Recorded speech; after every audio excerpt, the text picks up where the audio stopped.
পয়লা বৈশাখ, এসো এই বৈশাখ, এবং এই প্রথম দিনেই কিন্তু তৃণমূল মহিলা কংগ্রেসের তরফ থেকে একটা বর্ণাঢ্য শোভাযাত্রা বের করা হয়েছে এবং এই শোভাযাত্রা গিরিশ পার্ক থেকে একদম ভেতরে গলি দিয়ে একদম চলে আসছে এবং সেটা কিন্তু জোড়াসাঁকো ঠাকুরবাড়ি পর্যন্ত যাবে।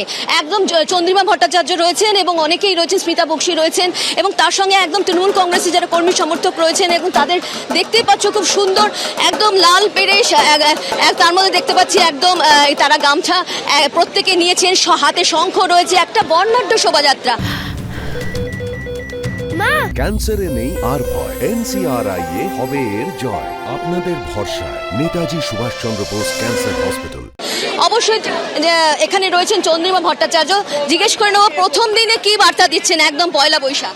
আজকে 1432 শুরু হলো বৈশাখের প্রথম দিন। এই দিনে আমরা সমস্ত মানুষকে অনেক শ্রদ্ধা জানাই, অভিনন্দন জানাই, শুভেচ্ছা জানাই। আমাদের নেত্রী মাননীয় মুখ্যমন্ত্রী তিনিও সকলকে শুভেচ্ছা জানিয়েছেন, দলমত নির্বিশেষে সমস্ত মানুষকে।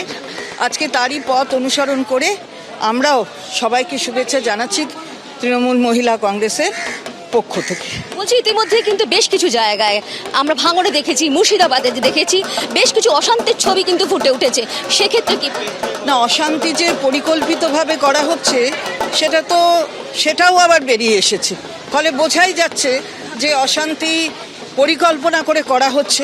ভোট আসলেই এরকম ধরনের অনেক পরিকল্পনা তৈরি হয়, সেটাও আবার সামনে চলে আসে। তৃণমূল সরকারকে নিশানা করে পয়লা বৈশাখের দিন পথে নামলো বিজেপি এবং বিজেপির তরফ থেকে একাধিক ইস্যুকে তুলে ধরা হচ্ছে। চাকরি বাতিল, আরজি কর থেকে আরম্ভ করে বিভিন্ন ইস্যুকে তুলে ধরে রোড শো চলছে বিজেপি।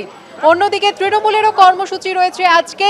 গিরিশ পার্ক থেকে জোড়াসাঁকো পর্যন্ত মিছিল, চন্দ্রিমা ভট্টাচার্যের নেতৃত্বে তৃণমূলের এই মিছিল পয়লা বৈশাখের দিন।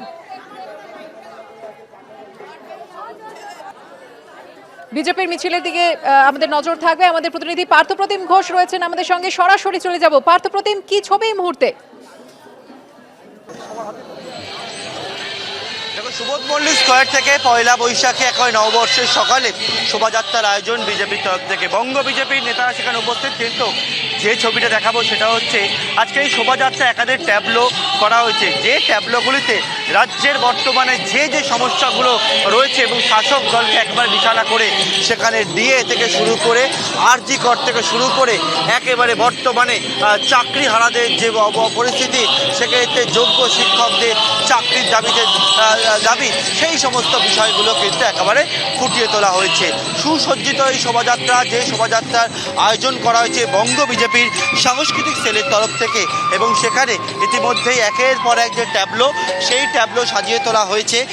দিলীপ ঘোষ সেখানে উপস্থিত রয়েছে, শ্রমিক ভট্টাচার্য রয়েছেন, রাহুল সিনহা রয়েছেন, এছাড়া অন্যান্য বিজেপির যার নেতৃত্ব তারা এখানে উপস্থিত রয়েছেন এবং থেকে একেবারে বর্তমানের যে পরিস্থিতি, সেই পরিস্থিতিগুলো বিষয়গুলোই কিন্তু তুলে ধরা হয়েছে আজকের এই শোভাযাত্রায়। এবং দেখতে পাচ্ছি সুসজ্জিত এই শোভাযাত্রার আয়োজন, সেই আয়োজন করা হয়েছে।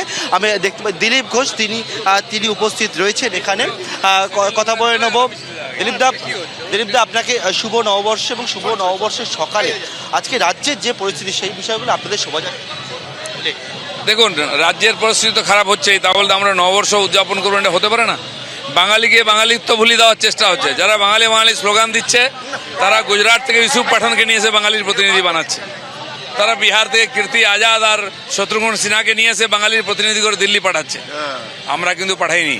আমরা শান্তনু ঠাকুরকে পাঠিয়েছি, ডক্টর সুকান্ত মজুমদারকে পাঠিয়েছি, সৌমিত্র খানকে পাঠিয়েছি, ডক্টর জাস্টিস গাঙ্গুলিকে পাঠিয়েছি। এরা আমাদের প্রতিনিধি। আর টিএমসির প্রতিনিধি কারা? ওরা চায় না পশ্চিমবাংলায় ঢাকের আওয়াজ আসুক, শাঁখের আওয়াজ আসুক। বর্ডার খালি হয়ে গেছে, এখানে দুর্গা পুজো, কালী পুজো, দোলযাত্রা, নববর্ষ বন্ধ করে দিতে চাইছে ববি হাকিম মমতা ব্যানার্জি। বিজেপি তার বিরুদ্ধে লড়ছে। আপনি বলছিলেন যে নববর্ষের দিন সকালবেলা রবীন্দ্রসঙ্গীত শুনে শুনে ছোটবেলা থেকে বড় হয়েছে, কিন্তু বর্তমানে রবীন্দ্রসঙ্গীত, ঢাকের আওয়াজ, নজরুল গীতি শোনা যাবে না নববর্ষে আর।